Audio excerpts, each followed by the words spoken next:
So thank you very much for being here. I don't know, maybe you should close the door. Thank you.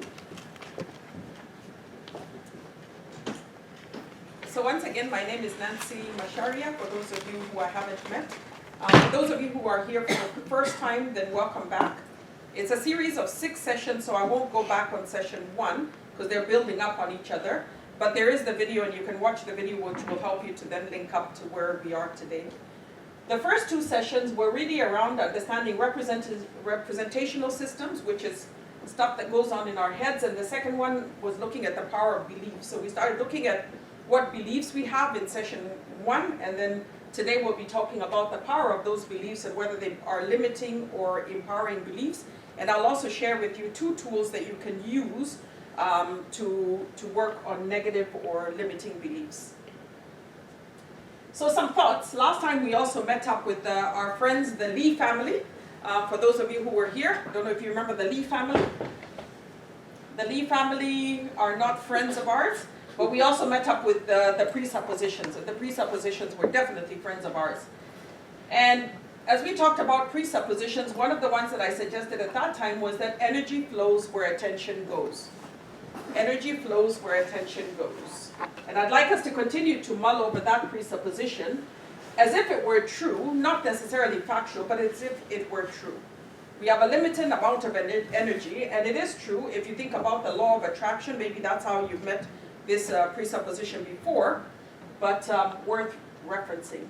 And then today I'd like to talk a little bit about referential indexes, empowering, disempowering referential indexes, best case, worst case, and towards and away from.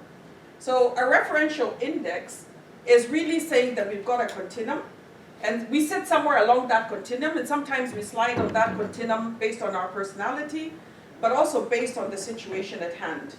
The first referential index is the one that talks about empowering versus limiting or disempowering.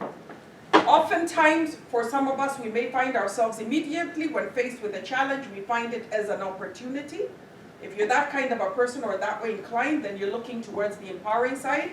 If you look at the challenge in terms of feeling like you're going to be weighed down, it's one more thing to pick up, to have to deal with, then you're moving along the continuum towards this end. There's neither right or wrong, but it comes with recognizing that this is what I am naturally, and then beginning to work with your true self to be able to move yourself on the side of the continuum towards being more empowered than disempowered. Empowerment is not something somebody else can give you. Empowerment is something that you will need to allocate for yourself based on the tools and how you perceive yourself to be able or capable to deal with the challenges ahead. The second referential index is the best case, worst case. Some of us, again, when faced with a challenge, will find a best case. In other words, what can I get out of this? What are the possibilities out of this one for me? And some people will immediately beginning to think, oh my gosh, that's it, we're done. Neither of them is right or wrong, but once you recognize which one you are, accept your first and your initial response, and then begin to move yourself on the continuum towards at least the middle if you can't get to the best case scenario. But please note, again, neither of them are better than the other, because they both have their pros and their cons. People who are best case scenario people also tend to overlook the possible pitfalls that there could be. And so they can often rush in headlong where angels fear to tread. You've heard that saying. And people who are worst case can be paralyzed entirely. So again, just recognizing where you lie on that referential index. And then the most important index for today is talking about the towards or away from. Those of us from a towards will respond better to be told what to do, and those of us who are away from will be running away because we know what we don't want. Last time we talked a little bit about this one, in terms of saying that it is more probable for a human being to tell you what they don't want, which is the pain, than to articulate what it is that they do want. Interesting, just have a little conversation in your own mind right now. Oftentimes somebody tells you what they don't want. Thinking up to the coming holidays, you'll hear people telling you what it is that they do not want to do over that period of time. And then if you turn the conversation and say, well, what is it that you do want? You're most likely to be met with a bit of a blank face immediately. But to get us to where it is that we're able to articulate what we do want, then takes us to towards. And towards is always a very powerful motivator. But so is away from, because away from is the motivator of fear. And so this is why I suppose we tend to articulate ourselves more from away from, because I want to be free of pain. But being free of pain doesn't necessarily give me what it is that I needed. And so oftentimes we'll move away from pain, but end up in a situation where we're still vaguely dissatisfied. We're not in a painful situation, but we're vaguely dissatisfied. So let's meet Amagidla, my friend. This is the one that we're meeting today. Last time we met my friends, the presuppositions. So I'm going to go and stand over here so we can talk about this friend of mine. The scientists in the room will have met this one, and the non-scientists probably the same way as well. So this is where we get our fight or flight response. In the stimuli, this is the little tiny part there. And it's located within our temporal loop. Most of us are familiar with it because when something happens, like you hear a nasty bell right now, what are you going to do? Or somebody says boo, and they say it loudly enough and you are deep in thought, then you immediately will jump or run or do something. It can also be fairly positive. If, for example, like Pavlov, the bell rings and it's 12 o'clock and you know that it's time to go down for your lunch, and Francis points to hers. I better ignore it. And sometimes we can't ignore it. And this really does govern our functions, including our emotional responses. And I'm sorry that this is so tiny. Actually, that's why I wanted to walk over here to see if you can see it. Because we'll be talking a lot about this first one here, which is the autonomic responses associated with fear. But it also does govern our emotional responses, which can be quite nice when a child is coming in to hug you and you can recognize what they're coming in for and you immediately respond with a maternal hug. It also gives us our hormonal secretions, which should be fairly interesting to us as women. But two things I'd like to posit today. One is by Brian Pittman, that the information received through our senses is evaluated by this prefrontal cortex and other structures and sparks an emotional and physical reaction. But it is a learned reaction rather than an automatic reaction. The second one is that stress affects the brain such that it makes people most likely to fall back on things they know well, in other words, stereotypes and simple ways of thinking. What do you think of those two statements? This second one kind of scared me a little bit. But I think that that's, if I think of it in terms of a person's management style, and my primary management style is try to be inclusive and collegial, but the backup style, if that doesn't work, it's authoritative and directive and so I can see in myself those same type of responses. Yeah. So. Thank you. Thank you very much for sharing that. Somebody else? So your learned style in your case, you would say, is the more collegial one? Right. Whereas your fight or flight is to come down hard? Yeah. Anybody else? It's a journey of self-discovery, neither right or wrong. And understanding, as in Francis's case, is to understand what the triggers are that would lead you to one or to the other. And to be able to identify if the trigger hits, then what you need to do to be able to move it back to the collegial. Having said which, sometimes it is good to come down fast and hard. If we need to evacuate the building, we need to evacuate the building. That's not the time to have a good UN committee. Okay, memories and beliefs are formed in the brain as networks of neurons that fire when stimulated by an event. The more times the network is employed, and this is the fun stuff, the more it fires and the stronger the memory or the belief comes. So if I take Francis's example, the more you use those neurons that come to the considered response, the more likely that you will be less likely to revert to the original type. The more that we use the neurons, so it's a bit like physical exercises, our brains respond the same way. So if you start, let's say, walking with the intent to running, the more you walk, the more likely it is that you're able to walk faster, longer, etc., because you are continuing to do what? Use the same muscle over and over again. the more likely you are to convert in terms of speed and distance. The same thing happens with our brains, that if we want to re-engineer our original responses, we can. Our original responses are not hardwired, as opposed to the science that initially taught us that they were hardwired. That's good news even in terms of your personality. So if you have a personality type that's not working for you now, you can rewire that personality typing, so that the neurons that you're choosing to use more and more will fire more and more, and the memory and the belief of that will become stronger, so it becomes your initial response rather than the old response that you did not want. So if you take nothing else from today, take courage from that one.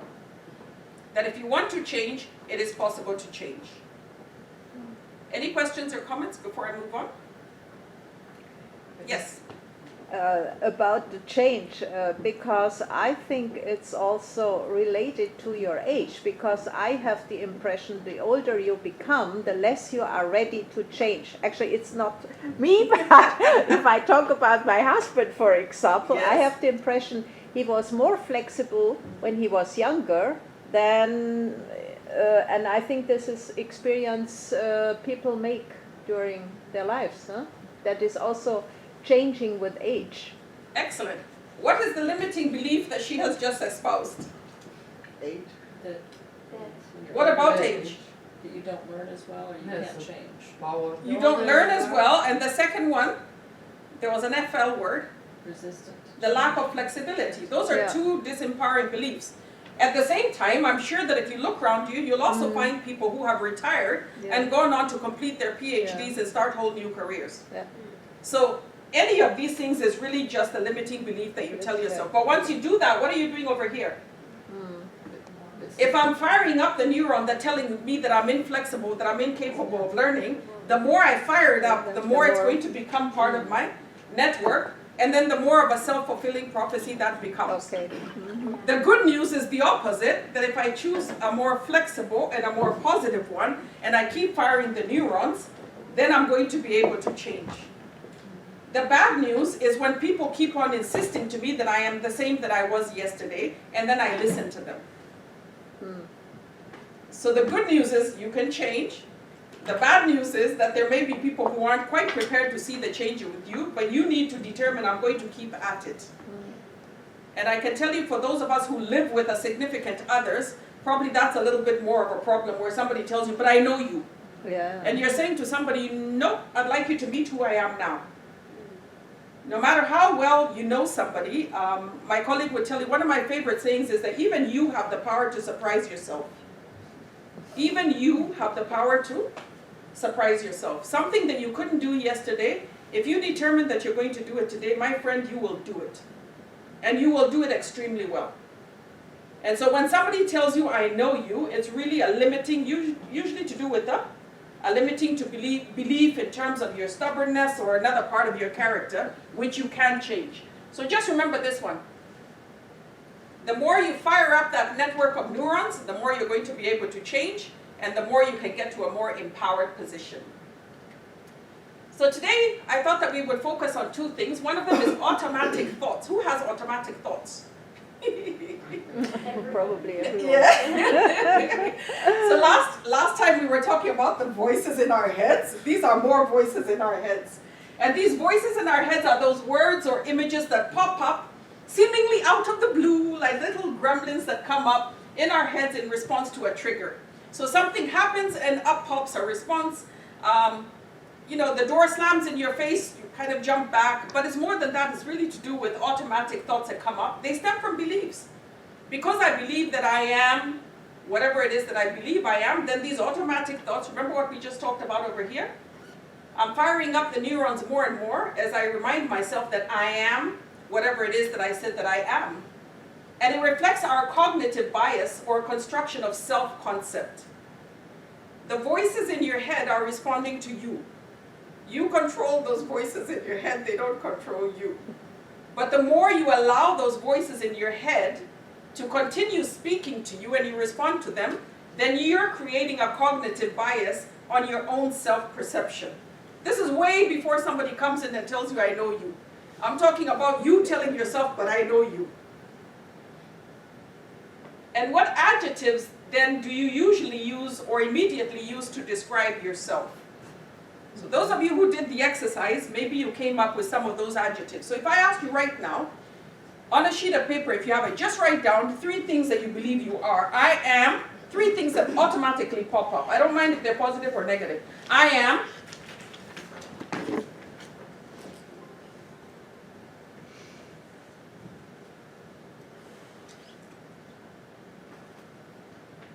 Just 3 things, quickly. I am this, I am this, I am this.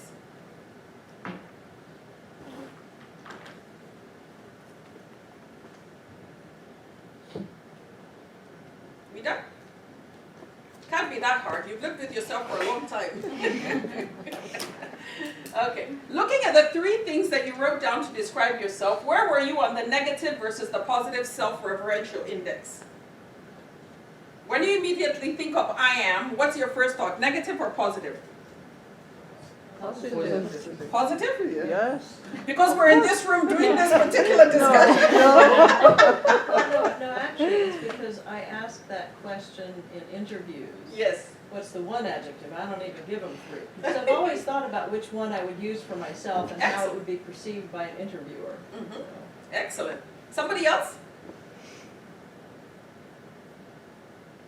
Your I ams, do they tend to be negative or positive on your self-referential index? Because this is you talking to yourself. Mainly positive. Mainly positive? Yeah. Mainly, but Yep. there are the buts. But there are the buts. Okay, good. So you've got 3 of them that you've written down. Just keep in mind what those 3 adjectives are. I'm not going to ask you for them. Remember, we agreed in the first session, I am not interested in the content of your thoughts, I am interested in the process. Okay? So, assuming that we have all got at least 3 adjectives that we immediately use to describe ourselves, keep those 3, and let's move forward. And today I just want to talk about automatic negative thoughts, which clearly you guys don't have to worry about, but since they were in my presentation, I'll go ahead with them anyway. And so this is hello doom and gloom, Ms. Pessimistic is in town. And now, what are those thoughts in your mind? The things that pop up that have to do with our image, the things that pop up, usually image is quite a quick one. Note the Lees are in town, huh? They usually, normally, the Lees are back in town. The ones that pop up that we can probably immediately identify have to do with our, our self-image in terms of the physical image. Then you come up with others that somebody said to me earlier, I could never stand up in front and give a presentation. Things that just float up in your mind casually as you're walking along, reminding you what you cannot do, what you're incapable of, what you are, which is, instead of I can run the 5 kilometers, you're really slow. All those things that turn what could have been something positive in your life in terms of something that's more negative. Then there are the red ants, and I'm going to talk about these ones first because they're in black, and that means that they're not too bad. Every time you catch yourself thinking, well, it was meant to be, that's why I didn't get the job, that's why I didn't get the opportunity, things like it never rains, it pours, it was meant to be that it was going to happen to me, and I just knew, or I just know it's not going to go well. And the least thinking, which is that usually I do this, normally it doesn't happen to people like me, it always happens, I always miss the train. But the ones on the right are the ones that I wanted us to focus on because these are called the red ants. If you grew up in cultures where you had ants that pinch, the red ants are which ones?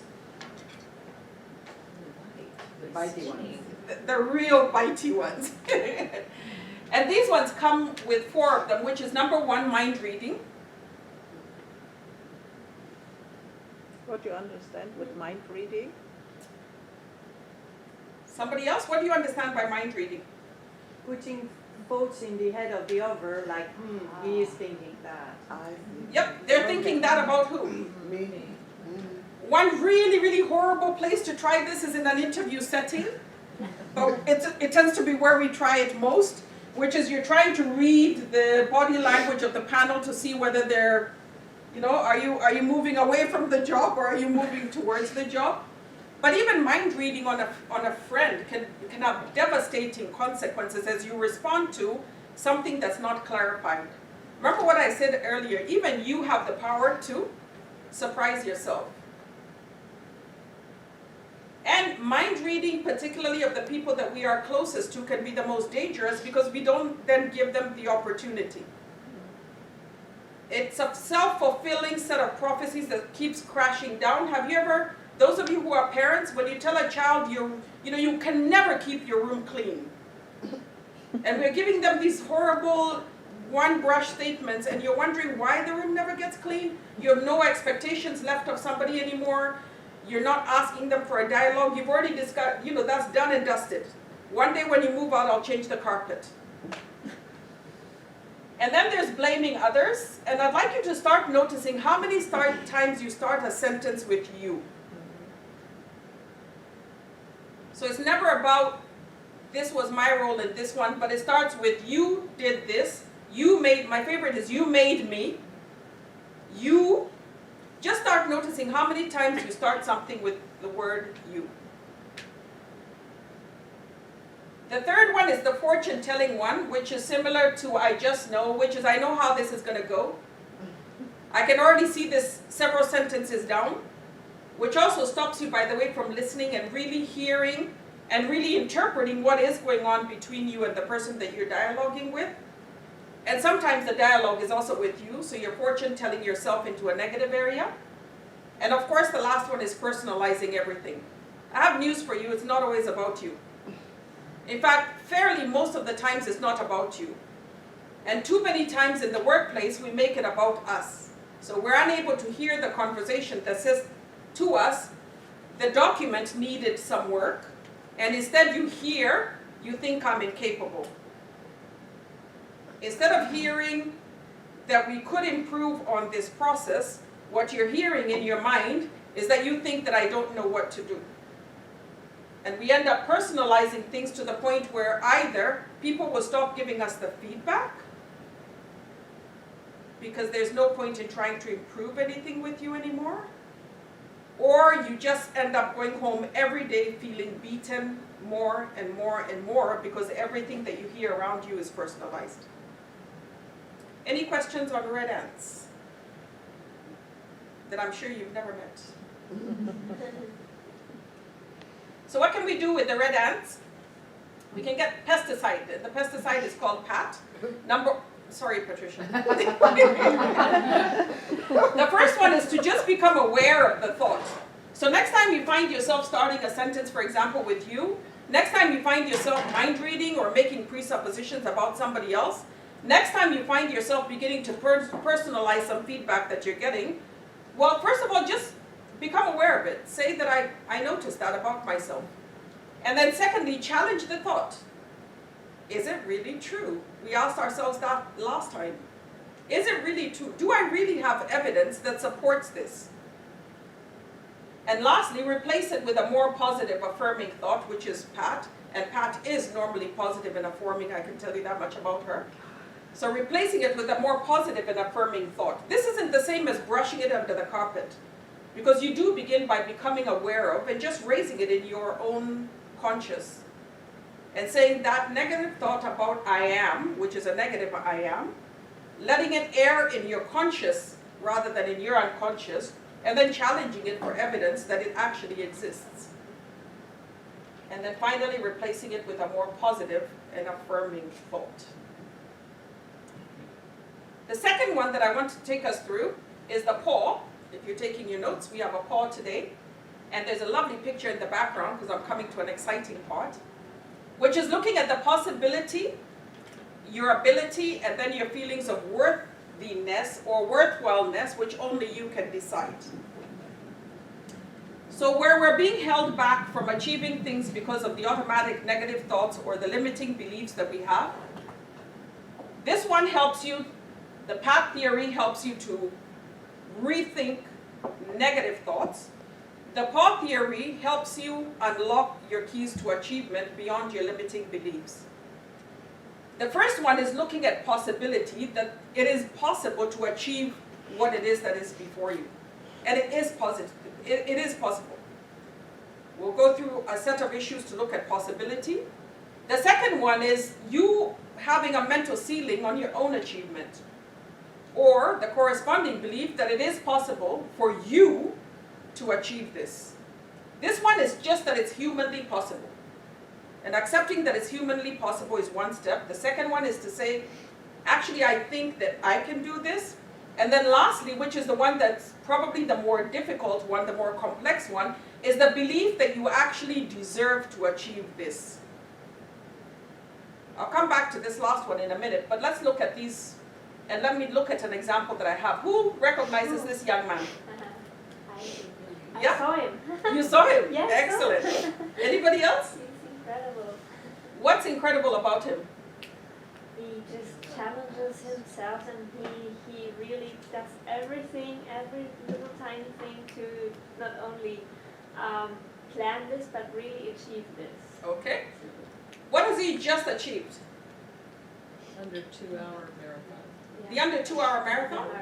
Uh-huh. Interesting. Couple of quotes from him. This quote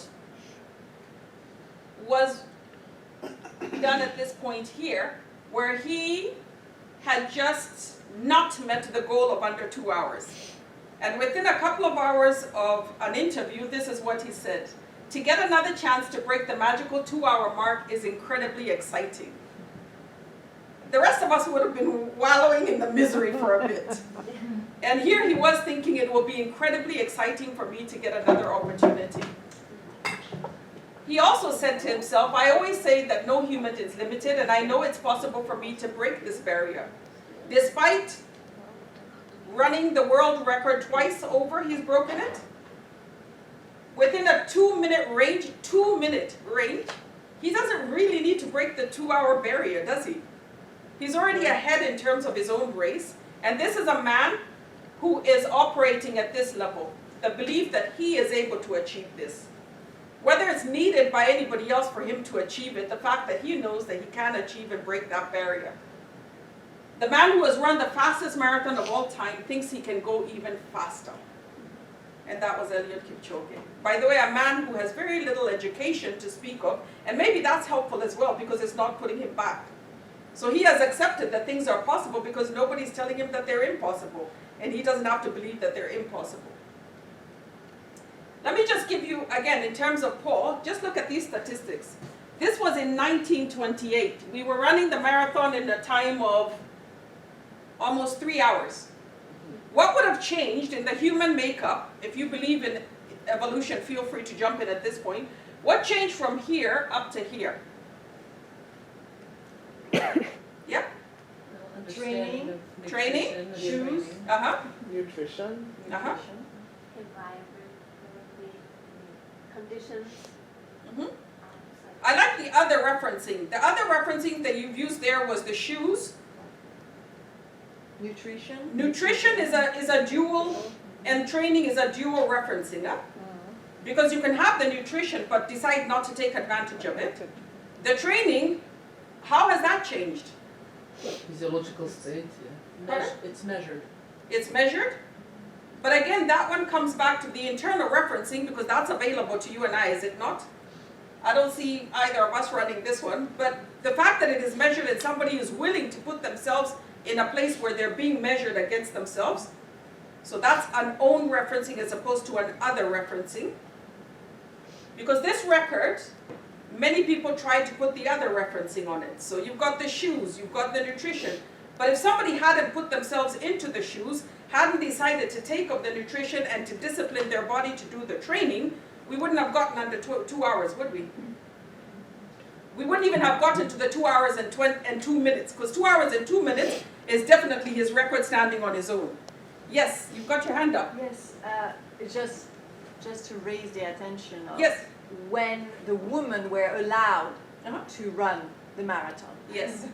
It's very late also, and that's also this internal belief that men were saying a woman body cannot do that. Excellent. And we needed a woman to come and say what? The belief that it is possible to achieve it, and a woman to come and say that they were able to achieve it. And I've used Eliud because then we're looking at this level here, that I am able to achieve. The fact that it's possible for anybody in general is a little bit of a stretch for some of us, But to believe that I am able to achieve this, then I accept the nutrition, I accept the training, I accept what it is that I need to accept in order for me to be able to achieve this. Yes, Patricia? Just out of curiosity, because your graph shows, starts to show Africans at the top.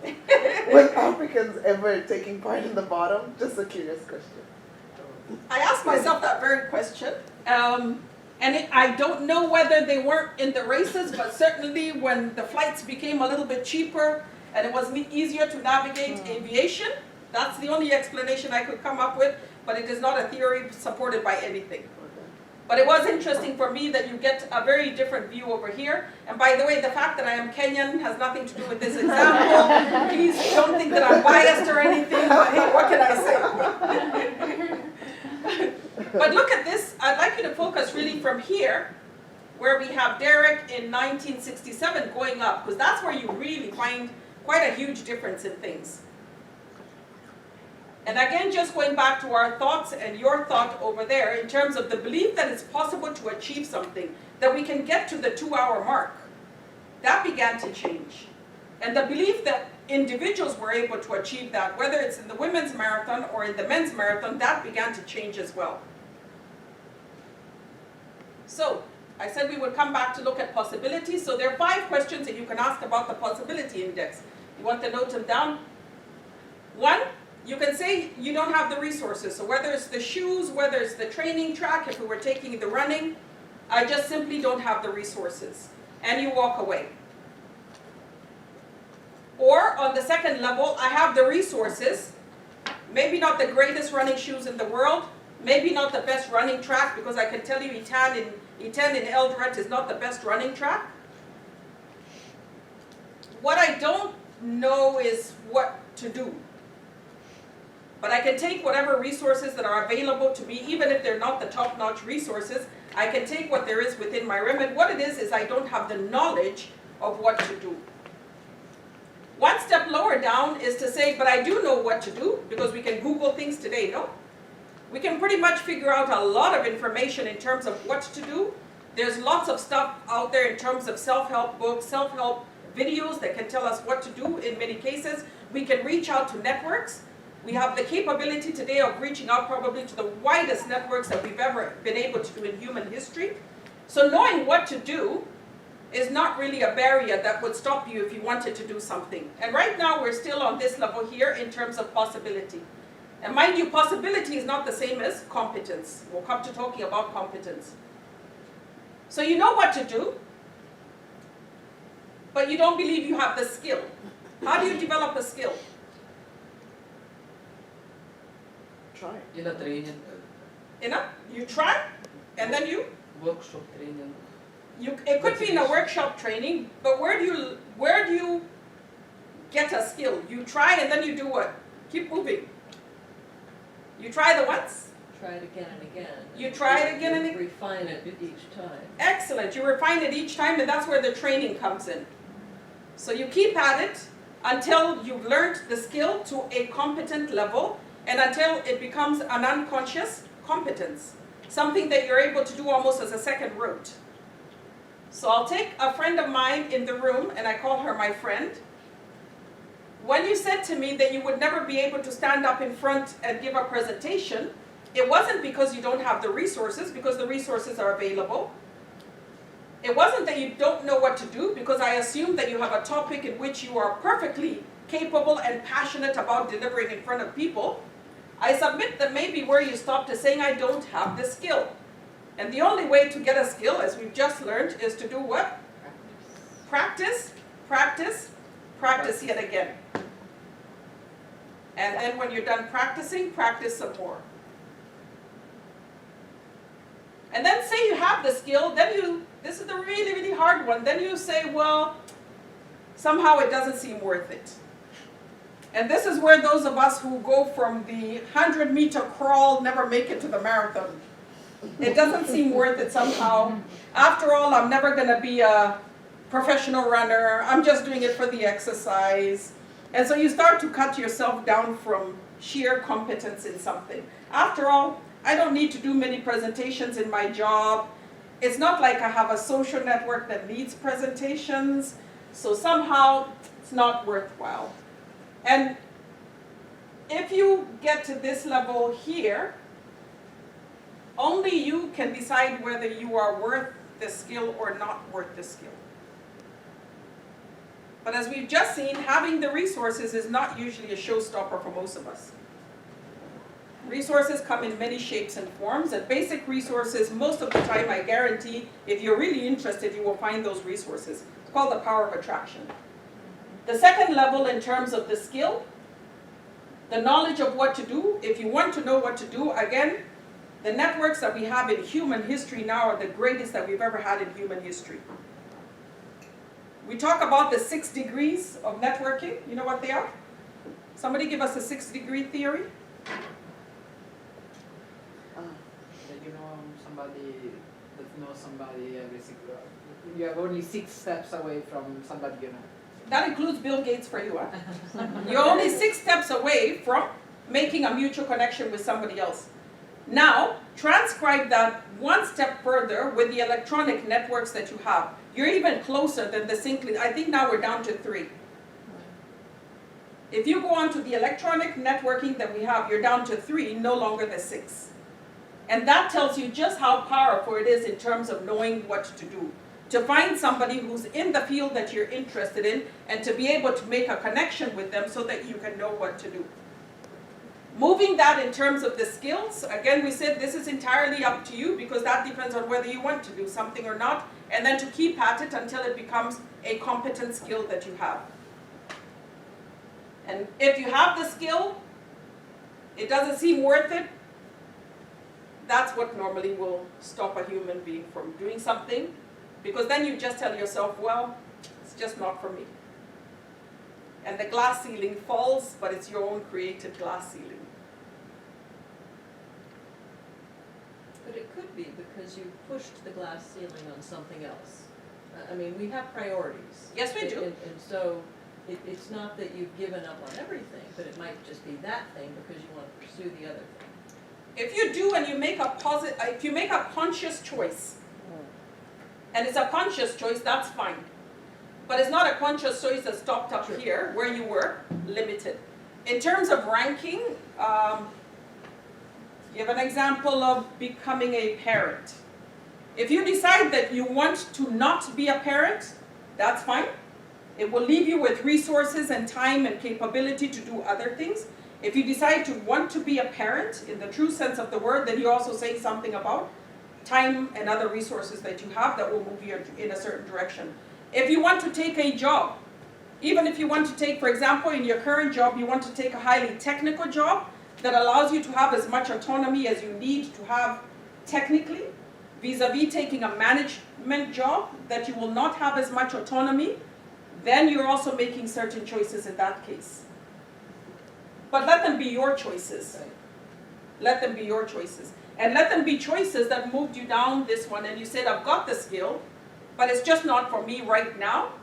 It's not for me overall, but it's because it's an empowering belief and it's an empowered choice that I've made for myself. I don't want the management job. I know what it entails. And this is the glass ceiling for many women. Studies have been shown where women have said, and I quote from the UK especially, where the women were saying, well, before you start pushing us into the boardroom, many of us don't want to go into the boardroom because it means that we have less time for the things that matter. But that's a deliberate choice somebody is making as opposed to a glass ceiling that's been placed for you. To be in that position, by the way, is privileged. Because then you walk away knowing this was mine and I've chosen that this is not something that I want for myself right now. What an amazing position to be in. But if you come down to here and these are excuses that you're saying it doesn't seem worth it, so I won't apply. It doesn't seem worth it, so I'm not going to volunteer. It doesn't seem worth it because I know I'll never get it, then that's a problem because that's a limiting belief that you have in yourself. So we've gone through 2 theories today.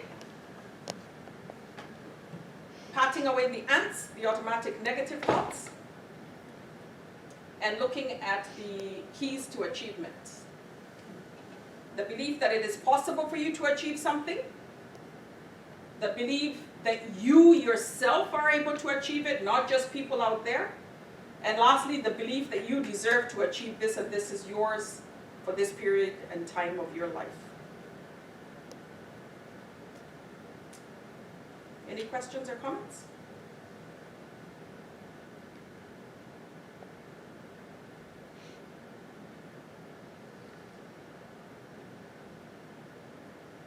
Okay.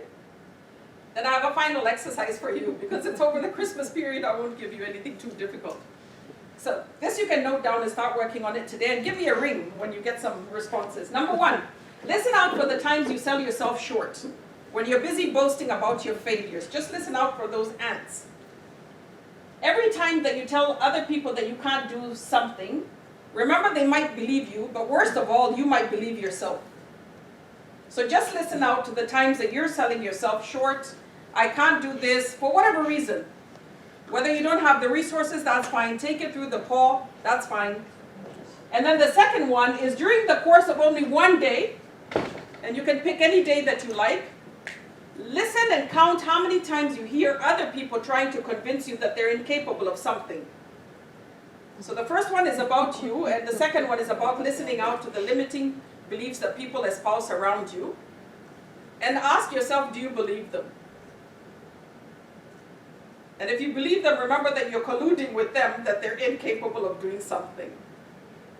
And I won't ask you to challenge them, that's not the point of the exercise, but just how easy it is for us to have those automatic negative thoughts and to espouse them and to literally believe them in our heart of hearts while we look for other reasons, in quotes, for us not to achieve the things that we deserve to achieve in life. You deserve to achieve everything that you want to achieve in your life. That I believe. That's my belief about you. It's also my belief about myself.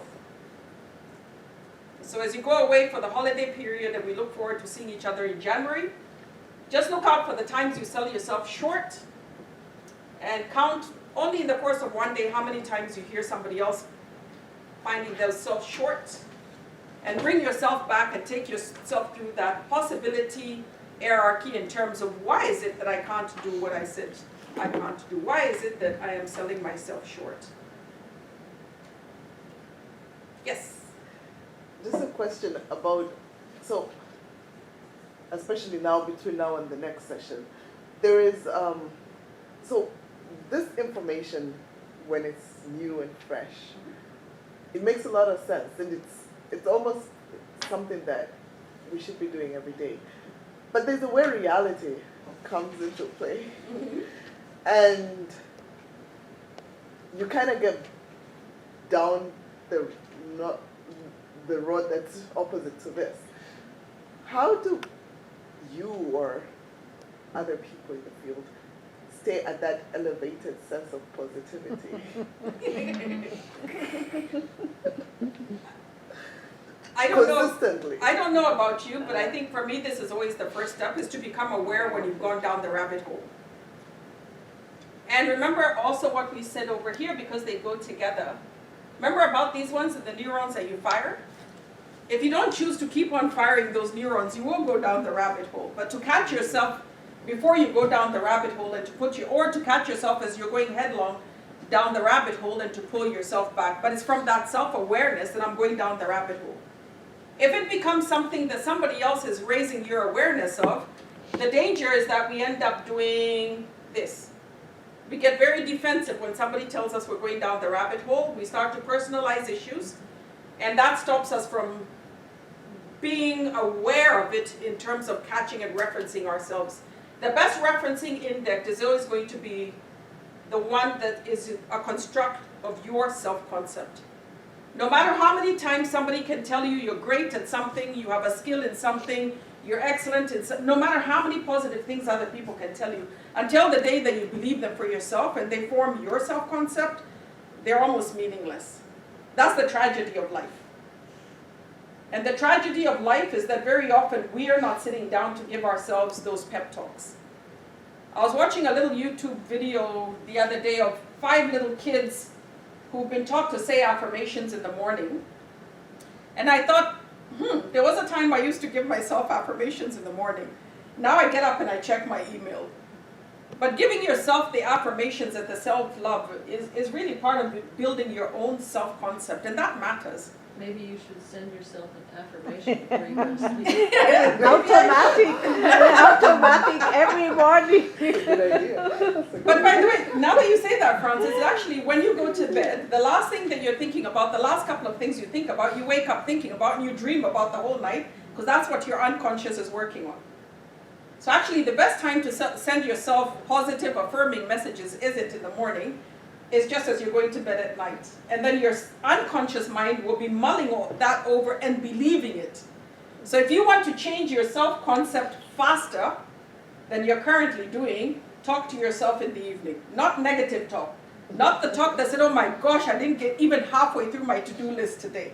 You know all those things that you sit down and you start writing, tomorrow I'm going to get better at this one? Start reviewing in the night and let your mind work on your unconscious the whole night through, and you'll wake up much better for it, and you'll change your self-concept much better.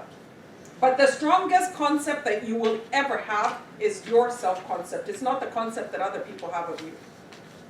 Well, in one way to work on that, I mean, I don't know how many of you working around here are just absolutely flummoxed with the administrative burden to do the technical work.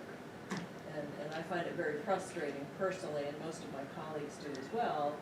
On the other hand, we have to constantly come back and say, I can't control that. I can provide suggestions for improvement, but I still need to do my job.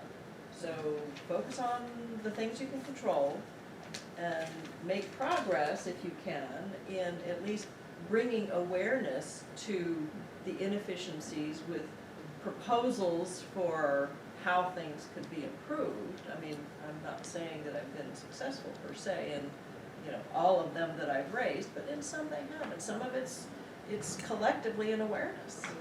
But Francis, I agree with you, but in the other side, when you are working in any profession, you will always have that dilemma. Oh, of course. Independent. Oh, yeah, of course. Now the Yeah. agency might be a bit more bureaucratic than other organizations, but in the end you will always have to deal with these different, where you have your technical interest, your scientific interest, which will drive you forward, but then you have the administration hindering doing this, and I'm or not saying even that- supporting you sometimes. We should Yeah. think positively, yeah?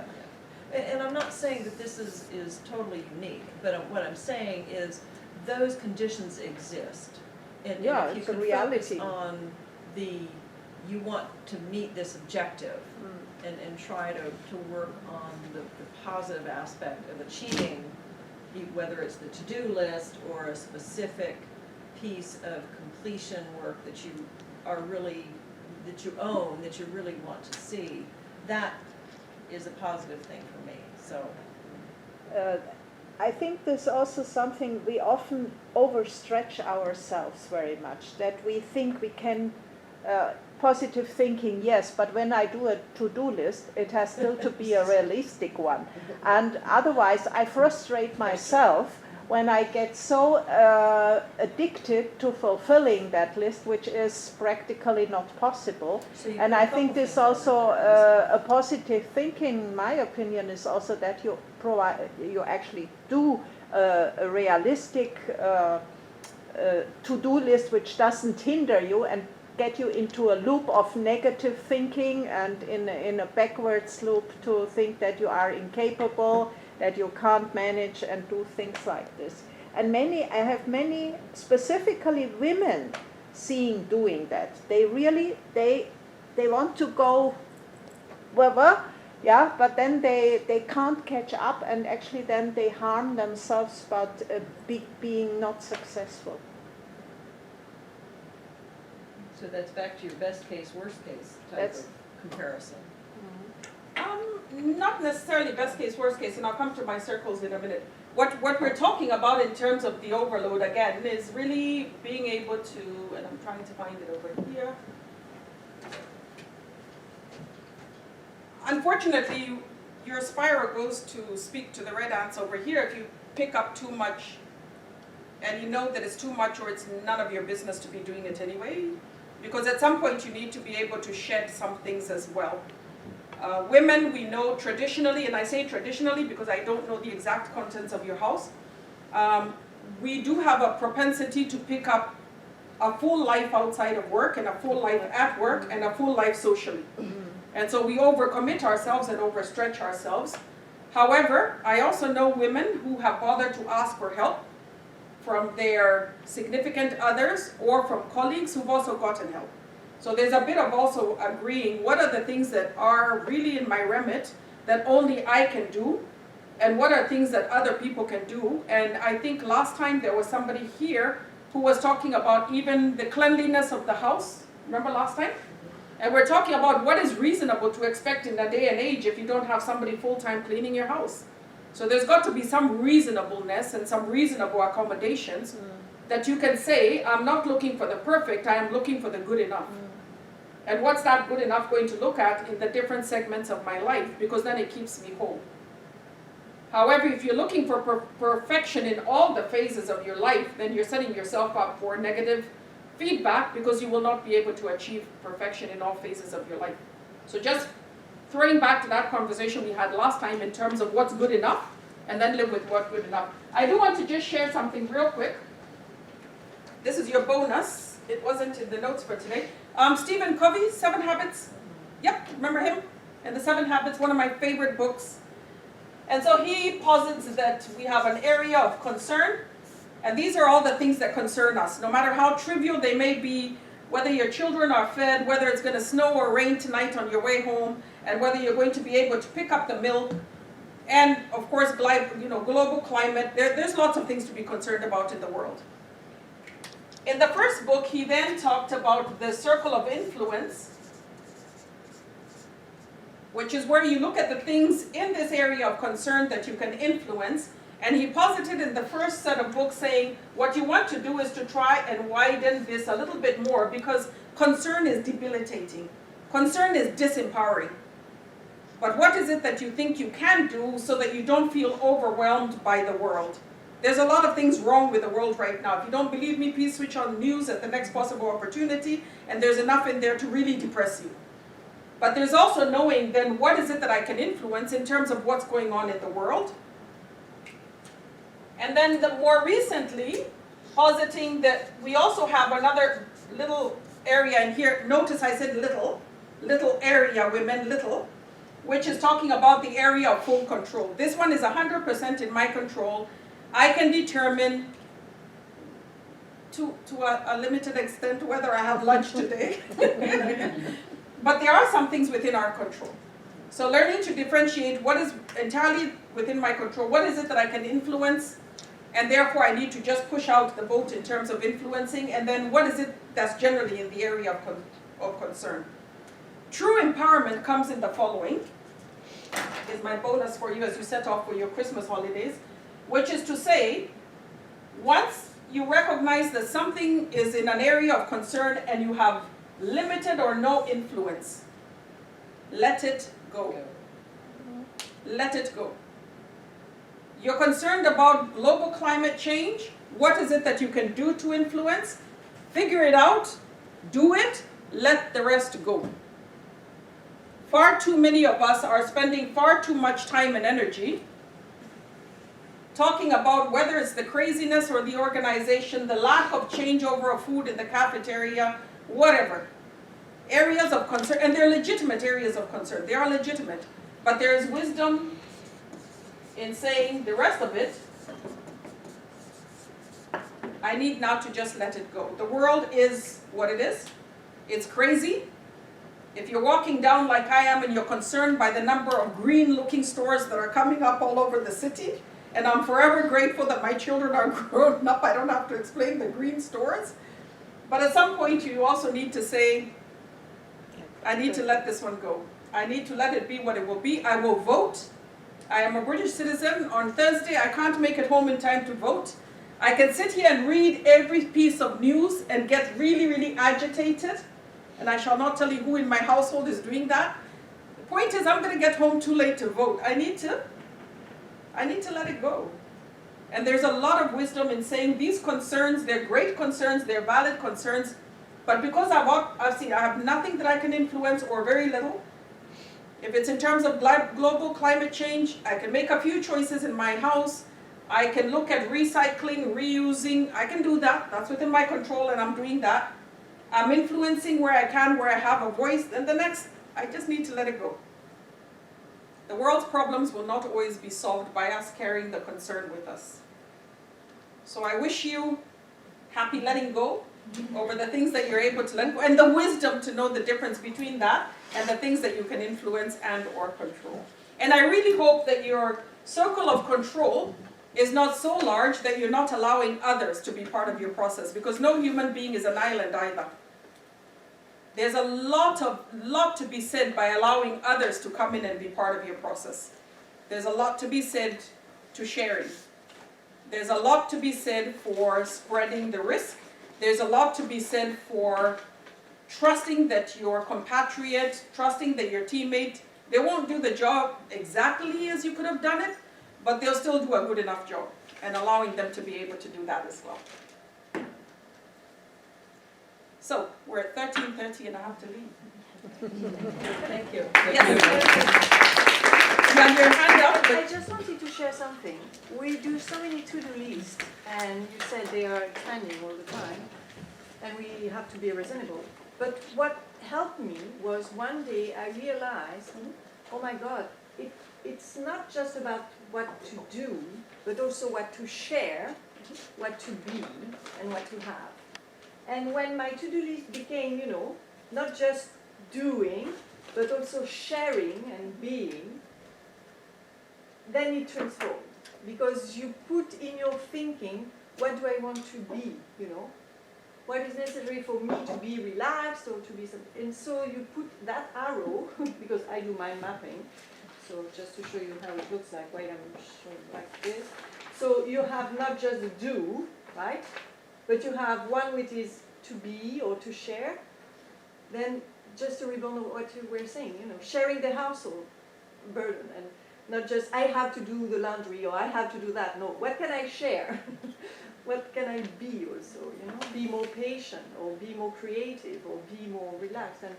But it should not transfer to be more relaxed. I have to do more meditation. Then it's to do this again. So, Thank you. Just sharing. no, thank you. All the tools that we can share with each other are very helpful tools in this journey called life.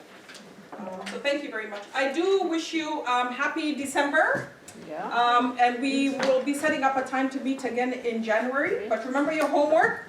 2 pieces of homework. Listen to yourself bragging about your limitations. And then how many times you hear others espousing their own limitations. Yeah? Enjoy your holidays and I'll see you in January. Thank you.